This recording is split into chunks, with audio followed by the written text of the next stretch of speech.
Thank you so much for joining me here for this Community Everywhere webinar. I mean, this webinar is kind of born from some of the trends that we've been seeing over the last couple of years. And I'm really interested to share some of the things that we've been noticing, some of the changes that I think you're going to have to make to your strategy, and just some of the other things that we're seeing. But before we do that, I want to tell you a little bit about my past. Some of the earliest memories that I had when I was growing up was my dad teaching me how to play chess. And I got kind of good at a young age. And I remember going to this chess club for the very first time. I think I was around 8 years old. And I remember walking into this chess club being excited about finally being able to connect with people that were into chess, that were my own age. I'd recently come third at a local tournament as well, which quite frankly was a damning indictment upon the talent of that event. But within seconds of walking into this community hall, my hopes and my dreams for what this was going to be were immediately dashed. The first thing that I noticed when I walked in was that it was so organized. I don't know if you've ever been to a chess event in a community hall. I don't recommend it, to be honest, but there were rows and rows of tables there of people just playing chess. It was a really organized environment. The second thing I noticed was that it was really loud and really quiet. It was quiet in the sense that no one was saying a word, but it was loud in the sense that the only sound you could hear was people making a move and pushing a clock. That's all you heard again and again and again. It's like move, clock, move, clock, move, clock, move, clock. And the last thing I noticed was that my brother and I were the youngest people in there by about 20 years or so. And what was quite remarkable about that is that I remember we sat down and we decided to play. And then this organizer came over. I don't remember what his name was. We'll call him Mr. Tyrant for now. And I remember he said, oh, you're not allowed to play that. Before you can play chess, you have to register. So he took down information. He was going to send that information off and then get a registration card so then we could play officially. But for now, he was kind enough to let us stay and said that we could join the session for today. But then he said my brother and I, we weren't allowed to play against each other. The way it worked is that the organizer, Mr. Tyrant, would decide who's going to play who. You play one round of chess and then you stop and then you play another round of chess. But he also decided who you're going to play. So I couldn't play against my brother. And what was really sad about this is that this organized nature of it, the structure of it, the tedium of waiting for everyone else to finish their game, killed my passion for this. I think I went 3 or 4 times and then I was done. I remember thinking, I am never going to go to another chess club in my life. The nature of just organizing it and structuring in this particular way just killed my passion for it.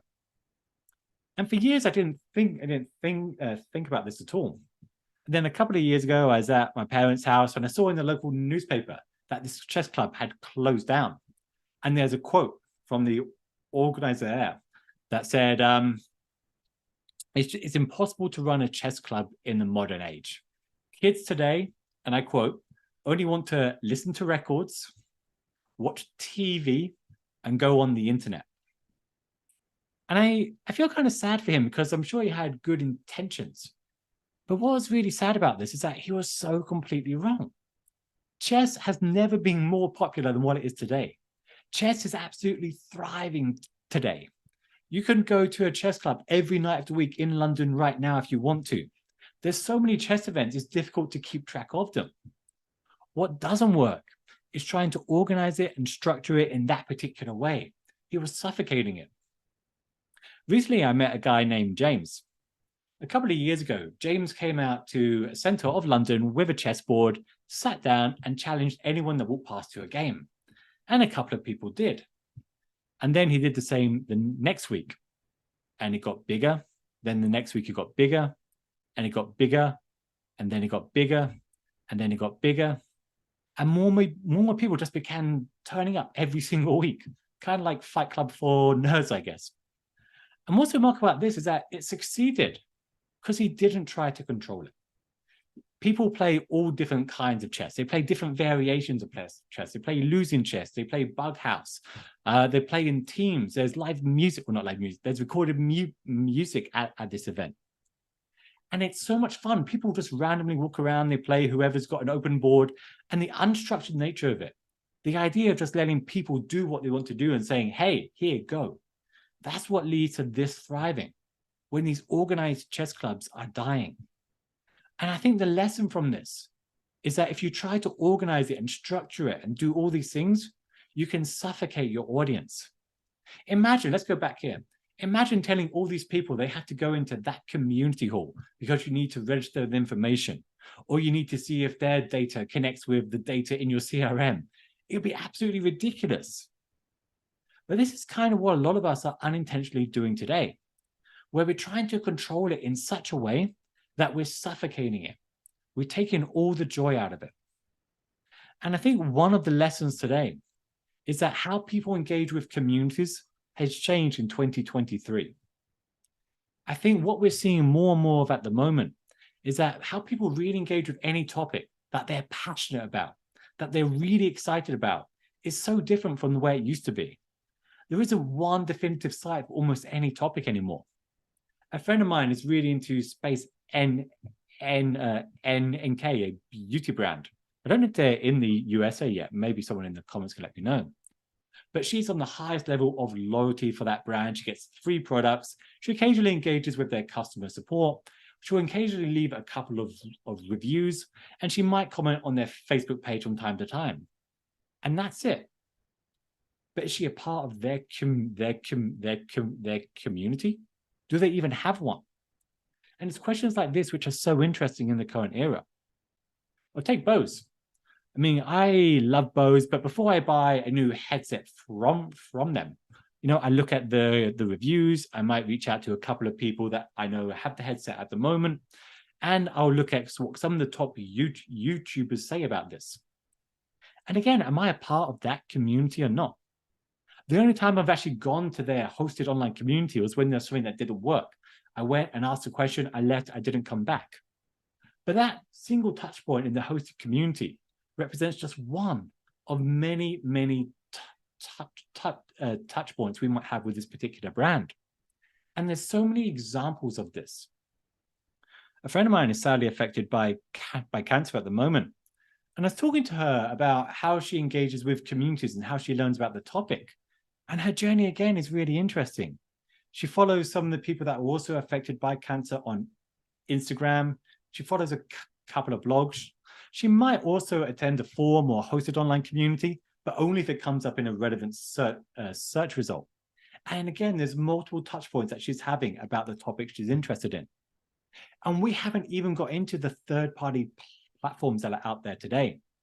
For example, the Microsoft Excel Reddit. There's 632,000 spreadsheet warriors here today. That's an incredible number. That's absolutely huge. But it's a number that's so big to actually ignore. Or take AWS on Stack Overflow.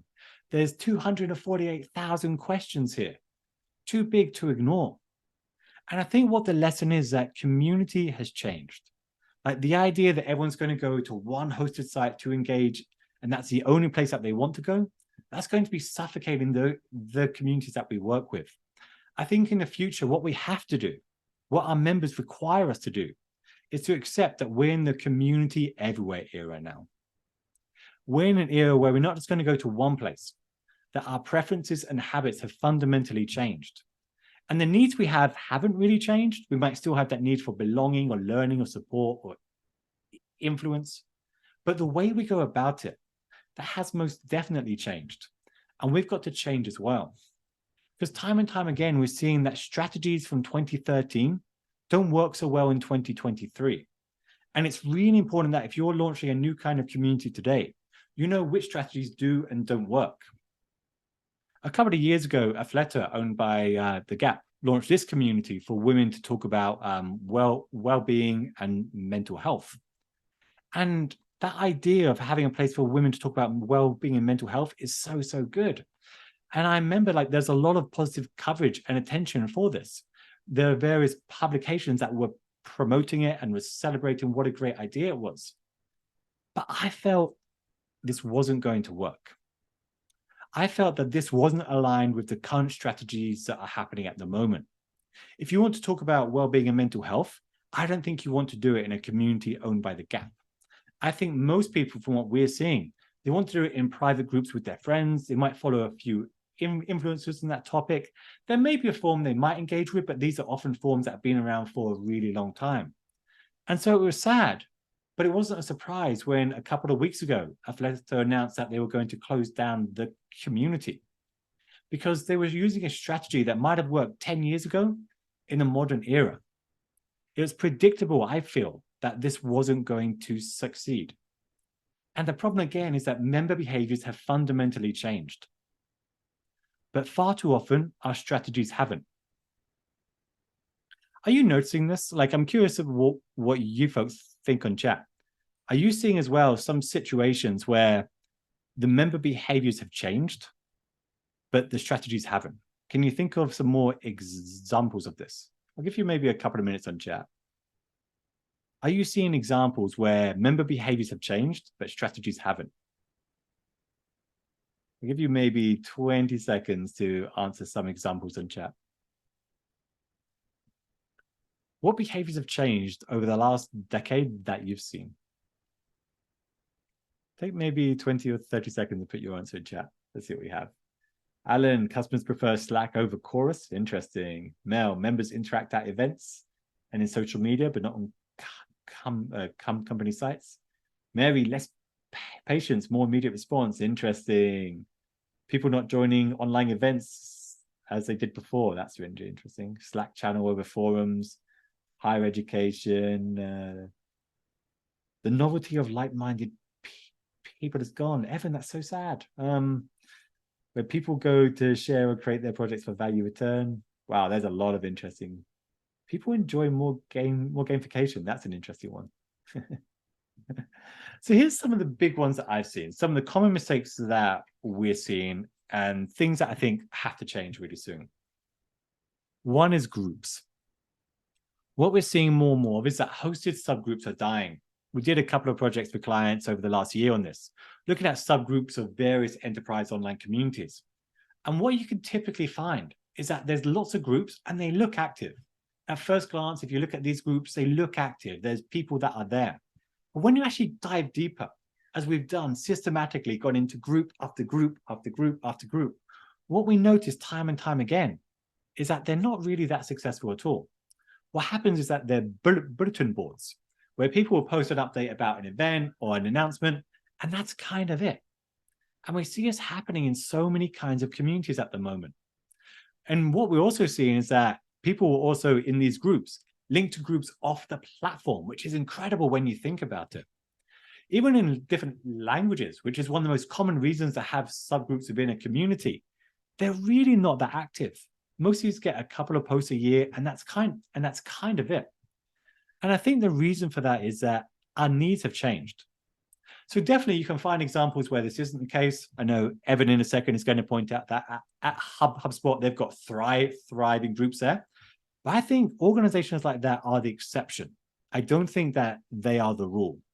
I think what we're seeing overall is that few of these groups are succeeding.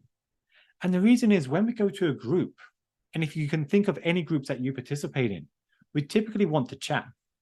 And if you think about it, I would bet most of us are participating in more groups than ever, but we're doing it on WhatsApp or Telegram or Discord or Facebook or other kinds of channels. And I think because a lot of group functionality on the hosted platforms today aren't really groups. They're just discussion forums that are being really purposed for a different reason. In groups, we want to chat, but in forums is where we want to discuss. And what I mean by that, if you're with your friends or a group of peers, you don't say, I want to talk about this topic, and every response to this has to be about this topic. No, you have a more of a free-flowing discussion than that. And that's what you tend to find on other platforms that are out there today. That's what you find on Slack. That's what you find on WhatsApp and Telegram and Discord and Facebook. It's more of that free-flowing nature of discussions. So groups are more popular than ever, but hosted groups are dying really, really fast. And this keeps happening at the moment. Another example is knowledge. There are still organizations today that will launch a knowledge base and expect their members to contribute to it. And you can find examples of that happening. But you can also find examples of people winning the lottery as well. That doesn't mean you should buy a lottery ticket. It just means there are outliers and exceptions to every single rule. But when we start looking at the knowledge bases that are out there today, more than not, they resemble something just like this. What do you notice about this? You put your answer in chat. We see this time again. 0 comments. It's not the comments here that I'm looking at. What I'm noticing is that it's the same person that's contributing all of the knowledge. And which is really interesting because people are sharing more knowledge than ever. But tribal knowledge bases and wikis really aren't doing that well. But where do we go to share knowledge today? Think about this for yourself if you want. If you have knowledge that you want to share about any topic, where do you go to do it? Maybe you just take a second and put your answer in chat. So Chris says, Reddit, maybe. I don't think that's the answer. Rosemary, yes. My own blog. Social media, YouTube, yes. Yes, these are the kind of answers. So let me ask you another question. Why? Why do you do it on your own blog? Why do you tweet that answer? Why do you do it on your own site?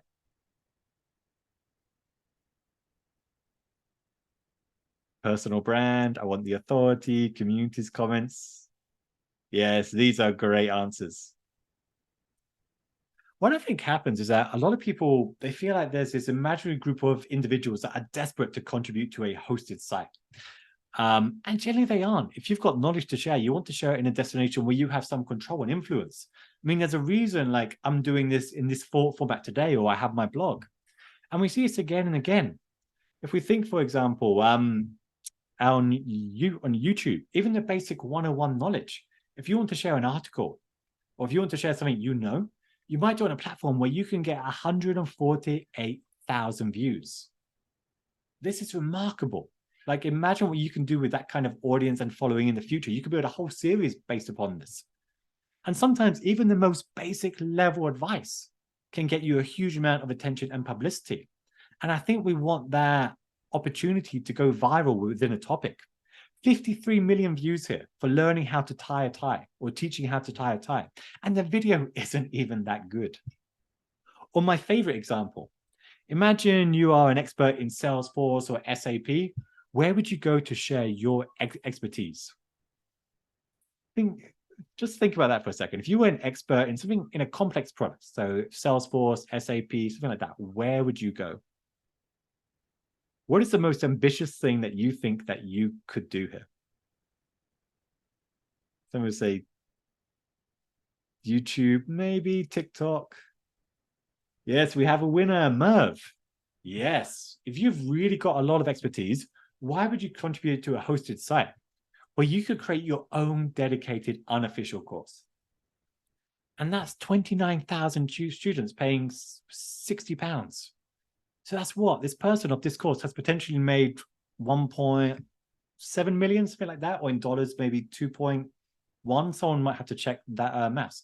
But $2 million potentially from this kind of course, even with discounts and whatever else. I think we can agree that he's making a hell of a lot of money out of this. And we're going to see more and more of this. And if you do have expertise you want to share, you do want to share in a newsletter that you control, or your LinkedIn so you can build an audience and a following. These are the preferences that are happening today. And I think we have to start embracing them and stop fighting against them. And I think fundamentally, we have to change the way that we think about our strategies. We have to update our strategies for this new era, because this isn't going back. This idea that hosted communities are the future of everything is wrong. And I think that a lot of the hosted communities out there at the moment have a vested interest of trying to get everyone to one platform where they control. But I think they definitely have a role to play, but they're not the only destination in the future. And so strategically, we have to start focusing on the big issues. What tends to happen so often with people that we speak to and sometimes clients that we engage with is that they focus on the really small questions. They might focus, oh, should you move to Chorus with your customizations and Aurora? Does that make sense? And like, maybe, But what is the bigger issue here? Well, my favorite one is now a good time to change our gamification names. I mean, that's not the real problem. The real problem that you're facing at the moment is that more of your audience is going to influencers for their expertise. More of your audience at the moment might turn to ChatGPT or AI to get answers to questions instead of asking in your community. More of your audience are going to find a different way to achieving their goal than your community. That's the iceberg that will sink you if you don't change your strategy at the moment. But to make this work, we're going to have to kill some sacred cows here. We're going to have to stop and let go of some of the beliefs that I think have really held us back over the last few years or so. And I think the biggest one by far is what we'll call community isolationism. I think we've all seen this, where for years and years and years, many of us, including myself, if you read my first book, you'll find I was very much in this camp, kept on saying that all these things weren't a community. Social media, that's not a community. Advocacy isn't a community. YouTube isn't a community. Facebook isn't a community. And what we began doing is just pushing everything else away until we're on this smaller and smaller island all to ourselves. But the problem with that is that there's no one else there. I mean, we can start yelling over and over again that you're not a real community. This isn't a real community, but who's left to listen to it? I mean, fundamentally, if people want to engage, if people are engaging and connecting with one another, I don't really care what we call it anymore. I think there's a huge, huge opportunity to, instead of resisting all these things, to start embracing it. And it means that websites that are like this, websites that are like, who's this? Lululemon, I think. They see that community is everything. They have ambassadors, stories, and run guides. But you can't connect with other participants. Is that a real community or not? Or take Nike. You can become a member of Nike, but you can't engage with other people there. Is that a real community or not? Or Red Bull, the same. Is that a real community or not? Or Patagonia, the same. Is that a real community or not? And the answer is, I don't really care anymore. I think if people are engaging with one another, I think that is an opportunity, and we should embrace that. I don't think we should be pushing that away anymore. I think the future is going to be embracing all these different areas where customers can engage with us and each other to really start proving what a community can be and the benefits of that. So I think community everywhere is a tremendous opportunity. And what I mean by that is that instead of just focusing on the super fans or the learners and support seekers, it broadens up the number of places where we can engage and interact with our audience. It means that by increasing the level of engagement and by increasing the sentiment of that audience, we can take people that are on one side further up and to the left. We can take any customer that is satisfied at the moment and turn them into a learner or a super fan. We can take people that are leads and help them become prospects and sales opportunities. We can take people that are support seekers, maybe put them up that ladder as well. But I think there's a great opportunity where if we embrace this era, really think about what it could mean, where we could develop much better value to our audiences and much better value to our organizations as well. So this raises the question, I think the most difficult one, whether does this mean that you need to engage with everyone everywhere? Because admittedly, that does sound like a huge amount of work. Does every organization, regardless of your resources or what sector you're in, do you now need to start engaging on Twitter and Facebook and YouTube and social media? Do you need to start being involved in that sales cycle? And I think the answer is it depends on what ecosystem you're in. What we spent a lot of work doing recently is this index, where based upon your audience size, how connected that audience is, and the types of interactions and the businesses supported, would largely determine what kind of strategy makes sense. And by the way, your strategy should change over time as you and your community will mature over time. You might begin with that central Q&A approach. Then you might need an integrated strategy, then hub and spoke strategy, and then a leader-led approach. And we'll go into more what each of these mean. So when we talk about what these levels are, audience size is the first one we look at. If you want to have this community everywhere approach, then you generally need a large audience for that to work. If it's just you, if you're dealing with, say, a few thousand people in your audience, then having a central Q&A strategy might make sense. Having a single place, maybe a Slack if you're really small, or Forum if you're larger than that, that kind of makes sense at this level. But if you have more audiences, then there's more opportunities for leaders to emerge, there's more spillover effect into other areas, and there's more areas where activity can be sustained. So that's where a different approach might make sense. Likewise, how connected is your audience? Would your audience connect with one another if you weren't there? Would they have the ability to interact with each other? Would they know how to find each other? If they would, then you're further along in this maturity level than if you were connecting them individually. Likewise, what kind of engagement do they want to have with each other? Is it just like Q&A and product support that they want? Or do they also need to be sharing industry-related information? Do they want to be sharing links to relevant information? Do they want to be giving ideas and feedback to you or not? Are they going to be proactively sharing multimedia type of information and content? Are there events and job listings that they want to be sharing and learning with each other? And then we have the business ecosystem. We'll talk more about this later, but the more people that can be supported by your community, the more likely they are to step forward and lead. Like we said before, when they're creating their YouTube channels or their separate groups or whatever, they're doing that because there's a benefit that they want. That benefit might be to monetize the opportunity in the future, and that's not a bad thing. So the more that your community supports an ecosystem, the more likely there is that you need to embrace more of a community everywhere approach. And what we try to do is use this kind of index to figure out what kind of strategy makes sense for you. And I'm going to ask this as a question for you folks, as I'm really interested. And we'll talk about what each of these strategies mean in a minute. Where would you rank your community on this? Would you find yourself more in a central Q&A strategy, an integrated approach, hub and spoke, or leader-led? Take maybe a minute and highlight where you think you'd be on this. And you can put your answer in chat. Alan says leader-led. Central Q&A, interesting. Integrated. Hub and spoke. A lot of integrated folks out there. Marta says it depends. Highly integrated. I guess we could have an option for that. I give it another maybe 10 seconds. Ditto. We're all over the place. So we'll look at that in a second. But generally, we average it out. Like if you're really high on the audience size, but really low on another, look to find where your average is. Integrated, really interesting. Okay, I think we're ready to move on. So let's quickly go through what each of these are. And I think we're familiar with each of the approaches at the moment.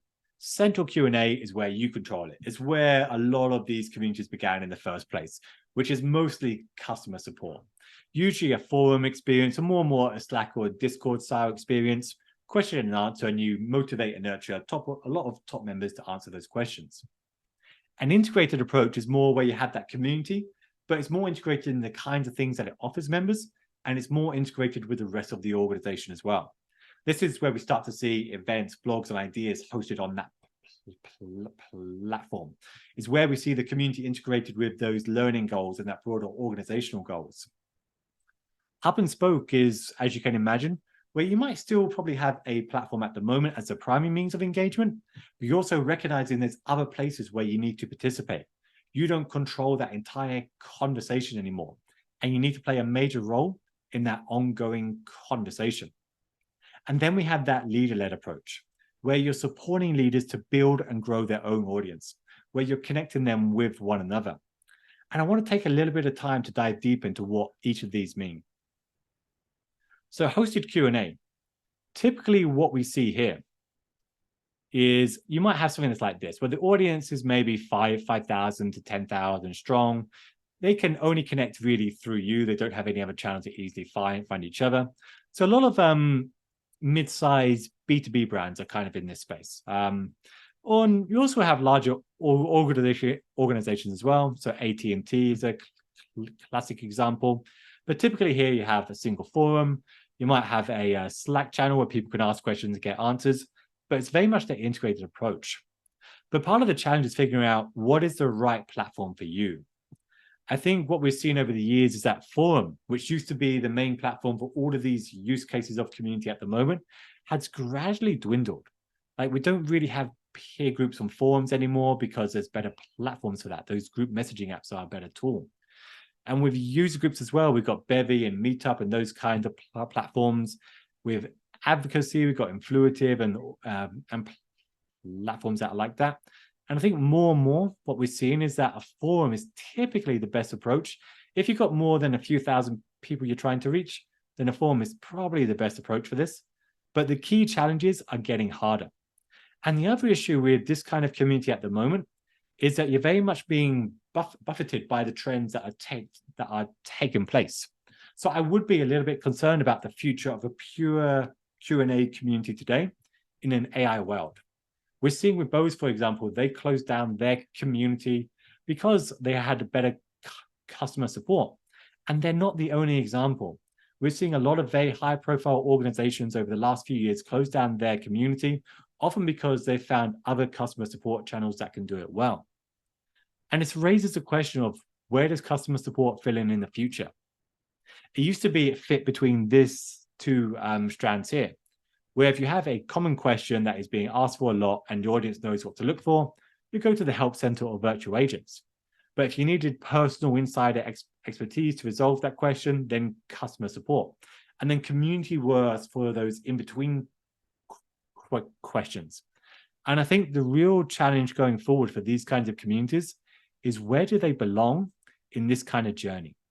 Like, I feel this was a journey that was relevant a couple of years ago, but in an AI world, what is this going to look like? I'm curious as well, have any of your organizations begun using AI yet, if you have a Q&A based community? I'll give you maybe 10, 15 seconds to put your answer in chat. I'm very curious to learn about any AI experiments that are going on. We've done some, and we're finding that there are a certain range of questions that can be answered very well by AI. And I think this is probably going to get better and better. And so I am concerned about where community is going to fill into the future of that member journey. Approach number 2 is that integrated online community. This is another one we should be very familiar with, I think. This is usually for organizations that have an audience, maybe 10 to 100,000. They might connect through vendor events or social media channels outside of just you. And they probably have more diverse needs, which is they still have that Q&A, but maybe they want to share links to relevant information, share ideas of feedback. And it's here you start to see other kinds of consultants and developers that are emerged that sell to that audience as well. So then they have a motivation to build these outside groups because there's a reason why they want to engage. And this is where an integrated strategy seems to make sense. It seems to be where many of you are right now today. And there's plenty of examples of it. Alteryx, I like, they've always been the great example. But you can see here, there's a lot that they do in one platform. They have that academy, they have discussions and the gallery and blogs, and they do a lot of things incredibly well.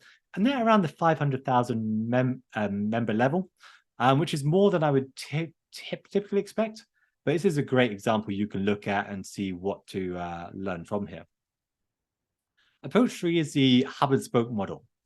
So if you're finding yourself that you have more than, say, 100,000 of the audience, and they're starting to engaging with each other more and more outside of you, so not just at your events, but at other industry events as well, on social media, maybe you're seeing Reddits that are related to your field as well, and maybe they start sharing other kinds of interactions.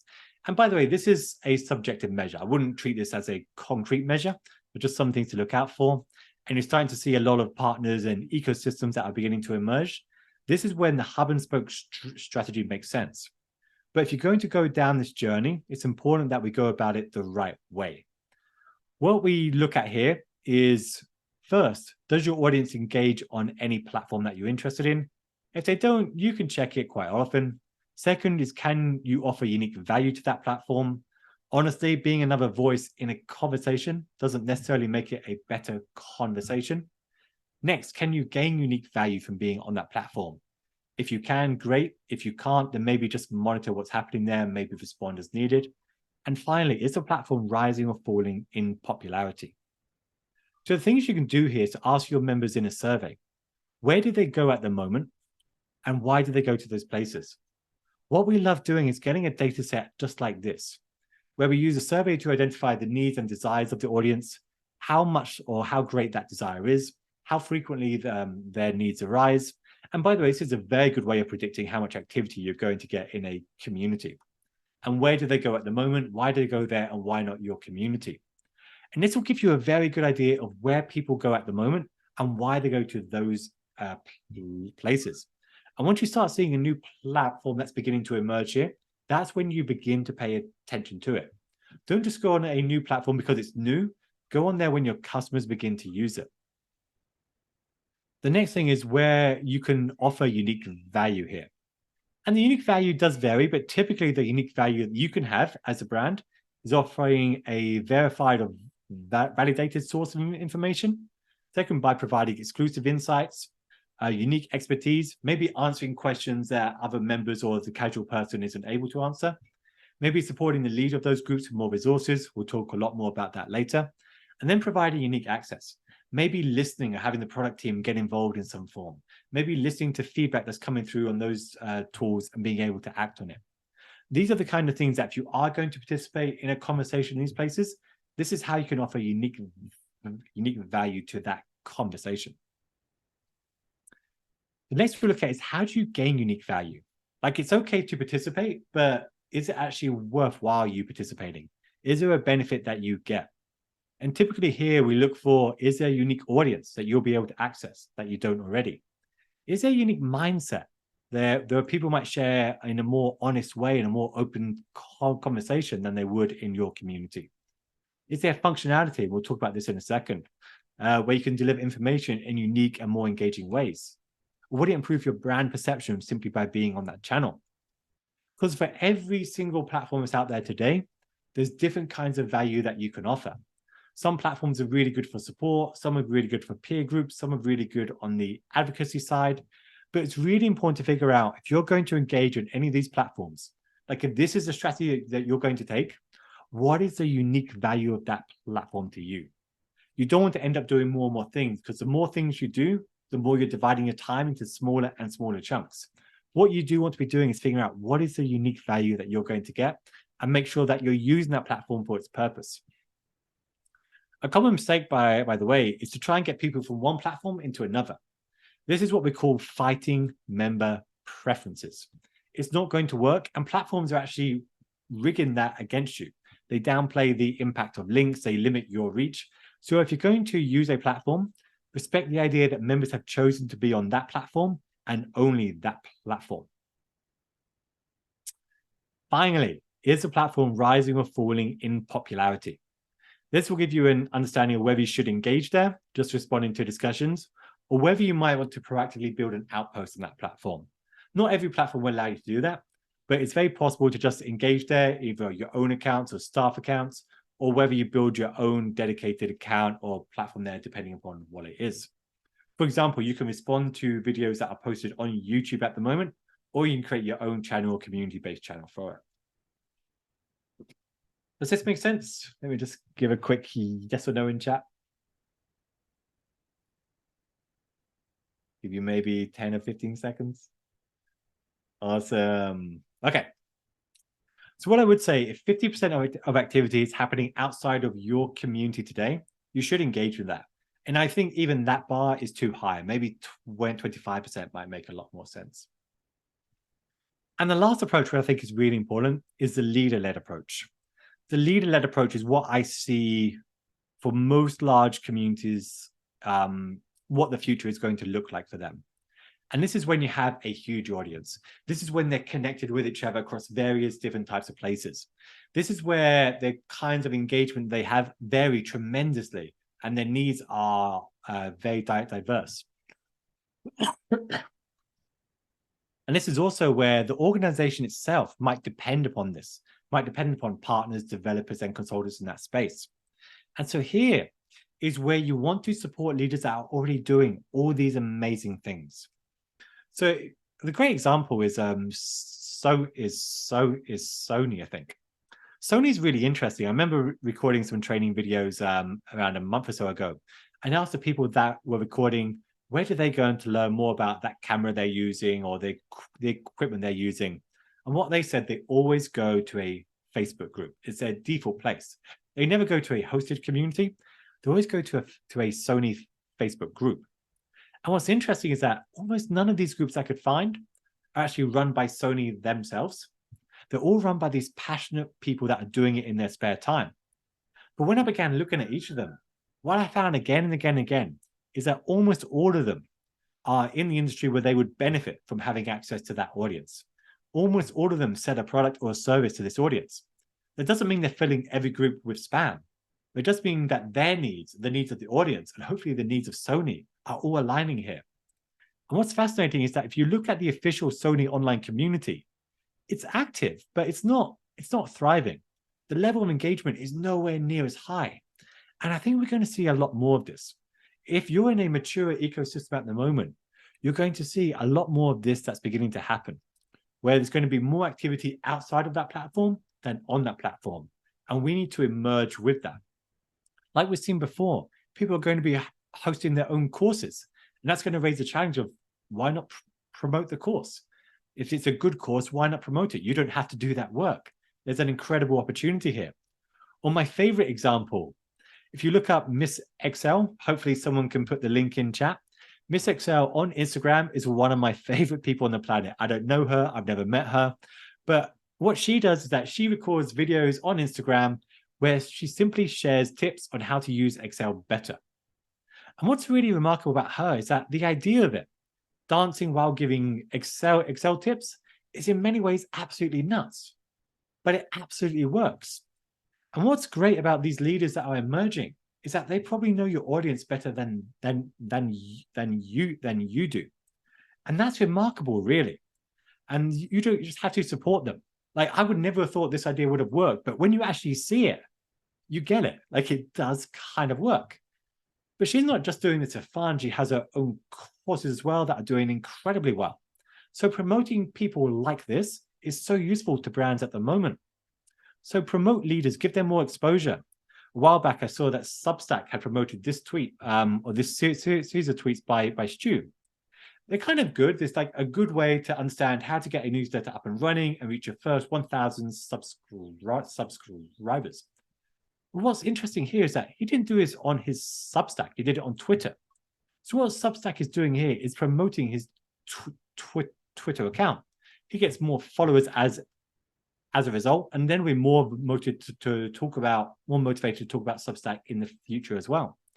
And I think these kind of things is where a lot of the future of community work looks like, where we're seeing what people are already doing and then finding ways that we can support that. Which raises the questions, who are these people and what do they want?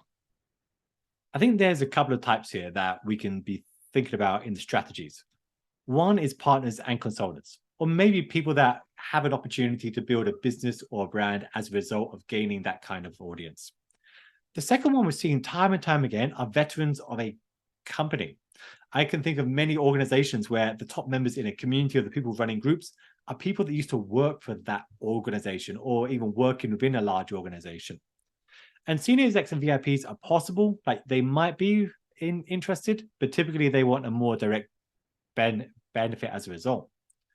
But what's really interesting is all the different formats that they are engaging in. Some are doing it on social media, some are doing it on their personal sites. Some are going to individuals or organizations that already have an existing audience.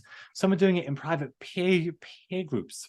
As I said before, people are sharing more knowledge and leading in more ways than ever before. And we have to find ways that instead of trying to control it, we might suffocate this, where we try and support it. If people do publish a great Twitter thread or video or LinkedIn article, it makes sense to promote that because that's part of your community now in this era. If they have a newsletter that's for your audience, you might want to be promoting that as well. This is all part of your era. One of the organizations I think does this incredibly well is Wikimedia. Wikimedia, they have training sessions where if you are someone that wants to lead in their sector, in their field, they will teach you a process for doing it. Why don't more organizations have that? Why, instead of having a community page, which might not work for, say, a brand like Sony anymore, why don't they just say, how can you get involved? And give a big list of all the different places where you can go to engage in that sector. Or if you want to lead, they can give you resources and advice to maybe help promote you to get started. Like, I think there's a huge opportunity right now where you can create a destination for your leaders and people that want to lead to become a brand leader on your behalf. And what I think is really magical, and where I think the big win is to increase the perceived rewards. Right now, a lot of the things that we want people to do, they don't do because it's just not really worth their time. The perceived benefit of it isn't on the right side of this line. But if you can provide your leaders with more exposure, more prestige, more influence in whatever way that makes sense to them, you're going to get a lot more leaders that are emerging in your sector. And I think that's an absolutely incredible opportunity. And I really think there's a great opportunity here to promote a whole generation of leaders within whatever field that we're in. And finally, is the measurement issue. Measurement is always a challenge. And we know that there's so many different ways that you can measure a community at the moment. You can look at health metrics, maturity, you can look at operational metrics in some form. There's so many ways that you can measure a community today. But what I think we're starting to see a shift in is away from the pure ROI measures that we used to have towards more of that attitude change. And I think that's probably a good thing. I think communities definitely have a positive impact on ROI, and you can measure that. Like if you reach out to us, we can give you a whole set of tools and take you through the process of measuring the return on investment. And if that's what your boss really cares about, the ROI measure, it's possible. But I think it's very clear where community really has the biggest impact is changing the attitude of that audience. If someone comes to your community with a question and they get a good, quick response, they're going to feel better about that brand. And that's incredible, but that won't show up in any ROI measure for a while. So the more we can focus on the attitude measure, I think the better the results are going to be. As I said before, we want to take people up this kind of journey here. What we want to be doing is seeing how we improve their sentiment and how we improve the level of engagement. And sentiment you can track. Honestly, when people join a community, you can measure what their score is, and you can measure their same score a year later and have a rough idea of what the difference is. It helps to compare them to a group of people that were similar and didn't join the community, but you can kind of have a rough idea. And you can even do this by a whole survey that asks a range of different questions. And we've seen this before where you can track changes over time and see what the difference is. Maybe staff are friendlier, it helps me achieve results. And this kind of data is tremendously useful to have. And I've spoken to organizations that are already in this community everywhere era and looking at what they're measuring. And we're seeing that the measures they're using are really interesting. We're seeing more of a measure using that share of voice or member sentiment overall. And I think that's a good measure. But for me, I still think the right measure for a lot of brands at the moment is what we call the community-driven impact score. If you've been following our stuff over the last year, you might be sick to death of us talking about this. But I think this is the best way to measure a community today, which is to what degree did the community or your community engagement efforts influence whatever outcome you want. And it's very similar to the Net Promoter Score. But whether that's on cancellation or renewal, then you can really figure out what the difference is. And there's different ways you can ask the question. You can ask it this way. You can ask on a scale of 1 to 10, how has it influenced your decision to renew or not, from no impact to a decisive impact. Or you can even compare it to other things the organization is doing. You compare, say, the brand community, the customer support, or the outcomes, or the price. These kind of things are really useful. Imagine being able to rank the importance of each of these from the perspective of your customer. I think that's a useful thing to have. And imagine also being able to say something like 43% of our members said the community had a decisive impact on the decision to renew their subscription. That's the kind of statement I think we need to make. Maybe some brands will still push for that pure ROI side, but I think when we have the influence in that decision, we should be looking at the community-driven impact, because this measures the average impact upon each member and how many people that we're reaching overall. But this is going to require a lot of data. This is going to require the ability to do surveys. It's going to require an ability to measure engagement across multiple channels. But if you get this right, I think there's a huge opportunity here. And that's why I think the future for a lot of us is going to be expanding beyond just a hosted community and measuring it in this particular way. And to wrap things up, we're hosting 2 data-driven community workshops in October. So October the 3rd in San Francisco. Actually, I think it's in Redwood City, right? I think someone can correct me on that. CMX Summit on October the 3rd. I'm doing a workshop there. You can look it up, or maybe someone can put the link in chat. On October the 4th, I'm also doing a data-driven workshop at the CR Connect. The travel is going to be an interesting experience. And I'll also be speaking at CMX again on October the 5th. But I recommend that you do come to one of these sessions. I think understanding data and learning data is a really critical skill to have. And I think it's going to be more important in an era where it's not just one platform that provides it to you. And so we're going to be taking a group of people through these kinds of skills. And I know some people on there were on our last workshop. So yes, I hope you have good things to say about it. And let me just say, I know there's a lot of information that we covered here. So I really hope that you found it useful. And if you do want help, and let me do the quick pitch. If you do want help to upgrade your strategy for this era, then get in touch with us.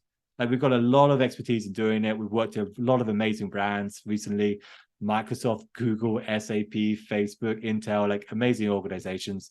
And I really think we could be able to help you too. I know that we're going over time. So let me just say thank you so much, everyone. I really hope this helped. I really hope it's been useful for you. And if you have any questions, please drop me a line. Thanks a lot, everyone, and goodbye.